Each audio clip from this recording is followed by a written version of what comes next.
Detailed Chapter here with another action figure review, and this one's coming from the old school ToyBiz.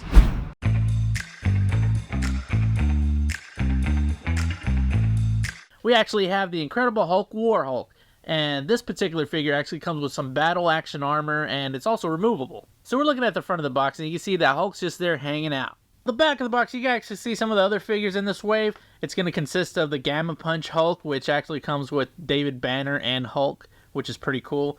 Mecha Hulk, Absorbing Man, and this WarHulk.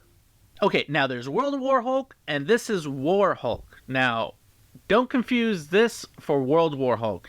Now, this figure basically depicts when Hulk was one of Apocalypse's horsemen in the comics, and it was about like a 2-issue type deal. Now, one of the only images I could really find is this image where he's pretty much beating up Juggernaut. It's like this little gauntlet that goes on his right arm. And you can see it has a lot of little paint detail here. It's actually primary color is black, and then it has a lot of gray, silverish dry brushing going on. So I really don't know what to make much of this accessory. Now, it does go around the fist on the left arm, and there's these little spikes here.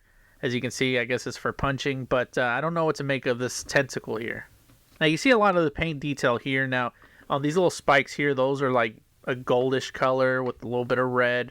And again, that primary color is like kind of a black grayish gunmetal look, and then with a little bit of dry brushing here going on. Here's a sword, man. Now this thing looks tough, man. It has like a whole bunch of little teeth going along the side here, and then there's this little spear here. So if you got jabbed by it in real life, that would suck. So here on the hilt, you can see that it's very simple, not a lot of detail going on here. So one of my favorite accessories is this Predator looking mask, and it's covered in scratches, and it's actually painted in like a grayish, blackish, glittery paint.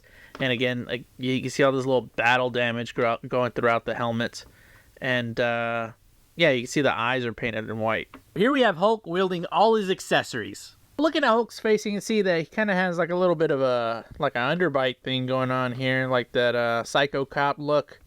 Here on the shoulder, you can see that there's a little bit of damage, a little bit of battle damage going on that shoulder pad. I like the way they have the spikes going. On the arms, you can see a lot of paint detail mixed in with the green and darker green, and you can see the veins. The first thing you notice when you look at his back is you're going to see this gimmick here, and basically when you press it, it's supposed to do something with his arms.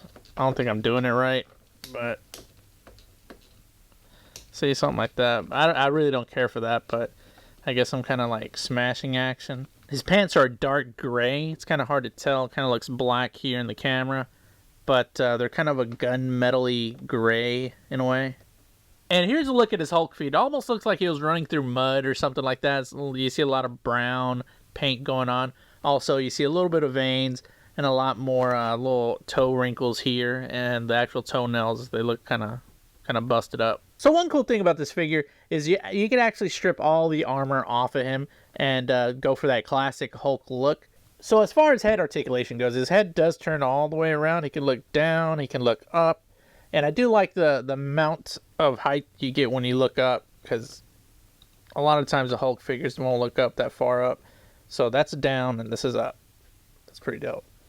So in his abdomen, he does have like a little rocker, kind of a crunch thing going on. It's not a true ab crunch, but he does have some kind of articulation here, and he does have a waist swivel. In the way of arm articulation, his arm does turn all the way around, does hinge open. There's no bicep swivel, but there's a single elbow joint, and his wrist does swivel as well. There's a little bit of articulation in his hand. He can tilt it up and down like that, and he has articulation in his index finger, and his 4 fingers are clasped together, and you can get articulation there, and he has individual thumb articulation as well. As far as leg articulation goes, his leg does kick this far up, but when you go back, you don't get that much action going on.